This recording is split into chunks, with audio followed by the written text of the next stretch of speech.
테슬라가 위기라고? 경쟁자들은 더 죽을 맛. 최근 몇 달 동안 글로벌 전기차 선두 주자 테슬라는 험난한 길을 걸어왔습니다.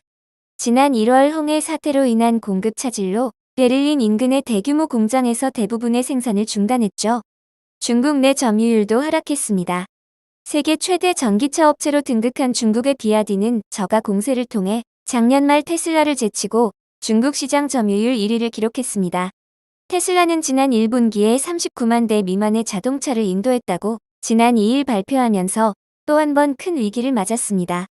이는 전년 대비 8.5% 감소한 수치로 월스트리트 애널리스트들이 예상했던 것보다 훨씬 더 나빴죠. 테슬라의 시가총액도 올해 들어 3분의 1로 급락하여 5,500억 달러 미만으로 떨어졌습니다. 이는 여전히 다른 어떤 자동차 제조업체보다 높지만 2021년에 기록한 1조 2천억 달러의 절반에도 미치지 못하는 수치입니다. CEO인 일론 머스크 역시 세계 최대 부자 타이틀을 내려놓고 세계 부자 3위로 만족할 수밖에 없게 됐습니다.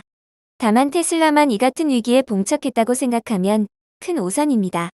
영국 유력 시사 주간지 이코노미스트지는 테슬라가 겪는 위기를 언급하면서도 테슬라가 되고자 하는 경쟁 전기차 스타트업 업체들의 처지는 더욱 딱하다고 보도했습니다.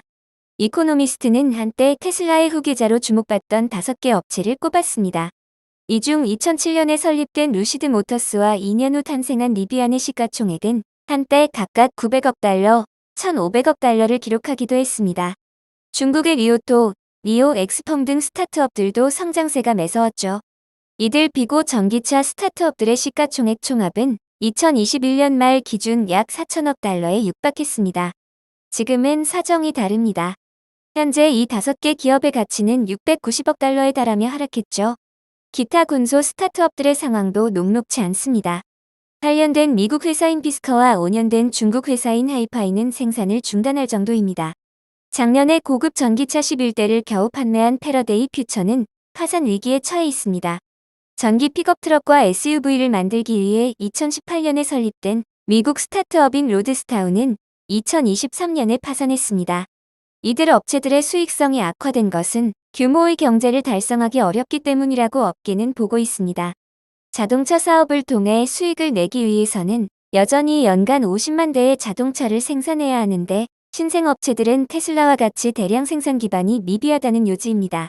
규모의 경제 달성이 현실적으로 어려운 이들 업체들이 고수익, 고가격의 틈새 시장을 공략하는 전략도 지속 가능하지 않다는 지적입니다. 컨설팅 회사인 시노 오토 인사이트의 투 연구원은 규모의 경제는 중요하며 제조는 어렵다라고 현 상황을 진단했습니다. 이코노미스트는 전기차 스타트업들이 생존하기 위해선 독보적인 기능을 갖춘 경쟁력 있는 제품을 만들어야 한다고 제안했습니다. 일례로 리비안과 루시드가 만든 자동차는 기술적으로 거의 눈에 띄지 않는다는 비판을 받습니다. 반면 가격은 기술적인 레벨에 비해 높은 편입니다. 실제로 유럽에서는 럭셔리 세단인 루시드 에어가 동급 전기차 BMW나 메르세데스보다 약간 더 비쌉니다. 이 신문은 개중에서도 살아남을 가능성이 가장 높은 업체들도 중국 스타트업들을 꼽았습니다. 기술 혁신성이 비교적 높게 평가받기 때문이죠. 중국 전기차 간판 스타트업 리오의 고급 전기차에는 배터리 교체 옵션이 제공되며 적어도 중국에서는 이를 위한 방대한 충전소 네트워크가 구축되어 있습니다. 또 중국의 엑스펑은 자율주행 기술 분야의 글로벌 리더 중 하나로 꼽힙니다. 이외에 정부 보조금 정책도 큰 변수가 될 전망입니다. 리오토뿐만 아니라 리오와 엑스펑 모두 CATL과 같은 중국 기업이 주도하는 인상적인 배터리 공급망을 활용할 뿐더러 중앙 및 지방정부의 확고한 지원의 혜택을 누리고 있다는 분석입니다. 그 결과 중국 기업들은 비용과 가격을 모두 낮출 수 있었습니다. 탈탄소와 친환경 시대의 총화로 떠오르던 전기차 업계는 어느새 레드오션이 됐습니다. 기술력과 저가 공세를 기반으로 업계 선두 테슬라마저 흔들리는 이 시기. 제2의 테슬라를 꿈꾸는 전기차 유망주들이 주저하는 소비자들의 마음을 사로잡기 위해선 새로운 혁신과 돌파구가 필요하다는 전망이 나옵니다. UBS, 리비안 매도에서 중립 상향. 목표가 9달러. UBS가 리비안 목표 주가를 상향 조정했다. CNBC에 따르면 UBS는 리비안 주식을 매도해서 중립으로 변경했다. 전망은 개선됐지만 주가가 급등할 것을 기대하지는 않았다. UBS는 리비안 목표 주가를 9달러로 제시했는데 이는 현재가에서 상승 여력이 7.7%에 불과하다. 조셉 스팍 UBS 분석가는 단기적인 위험 보상이 현재 수준에서 더 균형을 이룬다며 리비안 주식이 변동성을 유지할 것으로 예상한다고 말했다. 다만 그는 단기적인 하락 촉매제는 알원 가격 인하 또는 알원 수요 둔화와 금리 인상 우려가 될 수 있다고 덧붙였다. 리비안 주가는 2024년에 64% 하락했다. 중국 스타트업 니오 자동차 종주국 독일에 도전장 내밀다.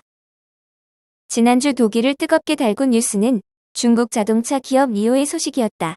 니오는 지난 4월 9일 베를린 인근 쉐네펠트의 스마트 드라이빙 기술센터에 문을 열었다. 베를린 시내에서 불과 30여 분 거리이고 베를린 신공항과는 10분, 베를린 근교에 위치한 테슬라 기가 팩토리와도 20여 분 거리로 가깝다. 니오가 중국 외 지역에서 스마트 드라이빙 기술센터를 연 것은 이번이 처음이다. 다른 곳도 아닌 자동차 종주국 독일의 정면으로 도전장을 내민 이 중국 스타트업이 유럽에 어떤 변화를 가져올까? 니오는 미래 모빌리티 분야의 핵심 영역인 전기차 및 배터리 시스템뿐만 아니라 스마트폰 및 다양한 스마트 기술과 연동되는 디지털 기술, 자율주행 분야에서 혁신적인 기술을 선보이고 있다. 실제로 작년 9월에는 자체 개발한 라이다 제어용 칩셋과 자체 앱 스토어를 포함한 니오 차량 전용 스마트폰을 공개했다. 니오 자동차 이용자는 이 스마트폰을 통해 약 30개의 자동차 관련 기능에 접근할 수 있다. 원격 주차, 창문 및 트렁크 개폐, 차량 잠금 해제, 공조장치 제어, 시트 마사지 같은 기능을 스마트폰으로 제어하는 것이다. 베를린 근교의 니오 스마트 드라이빙 기술센터는 유럽에서 연구개발 전초기지가 될 전망이다. 우선 기존 자동차 기업이 많은 독일의 민헨이나 슈투트가르트가 아닌 베를린을 택한 이유는 무엇일까? 베를린이 독일뿐만 아니라 유럽 최대의 스타트업 수도이기 때문이다. 분단으로 제조업 등의 전통산업이 다 떠난 수도 베를린의 스타트업은 전략산업이 되었다. 특히 베를린에는 기존 산업 기반이 없어도 빠르게 발전할 수 있는 소프트웨어 및 디지털 기술 스타트업이 많으며 물가가 싸고 외국인이 많은 국제도시여서 인재를 채용하는 데도 천혜의 조건을 갖췄다. 이번에 문을 연 스마트 드라이빙 기술센터는 2023년 개장한 니오의 베를린 혁신센터와 긴밀히 협력해 유럽에서 사용할 수 있는 기술을 개발할 예정이다. 스마트 드라이빙 기술센터가 위치한 쉐네펠트는 베를린 신공항 옆이라 국제적 접근성, 무엇보다 유럽의 여러 도시와 연결성이 좋다. 이 스마트 드라이빙 기술센터의 개소는 베를린이 미래 모빌리티의 클러스터로 중요성이 커지고 있다는 것을 상징한다. 폭스바겐 중국 샤오펑 손잡고 보급형 전기차 만든다. 폭스바겐이 중국 샤오펑과 협력해 전기차를 출시할 계획이라고 전기차 매체 인사이드 EV가 전했다. 지난해 중국에서 폭스바겐의 판매량은 다소 부진했는데 폭스바겐은 샤오펑과의 파트너십을 통해 반등을 꾀할 목표다. 이번 파트너십을 통해 폭스바겐은 샤오펑의 노하우를 활용할 예정이다. 또한 폭스바겐은 중국 전기 아키텍처라는 이름의 새로운 전기차 아키텍처를 기반으로 비교적 저렴한 가격의 배터리 전기차 4종을 출시할 예정이다. CEA를 채택함으로써 폭스바겐은 복잡성이 감소하고 제어 장치 수가 적어져 현재 MEB 플랫폼에 비해 비용이 40% 절감될 것으로 기대하고 있다.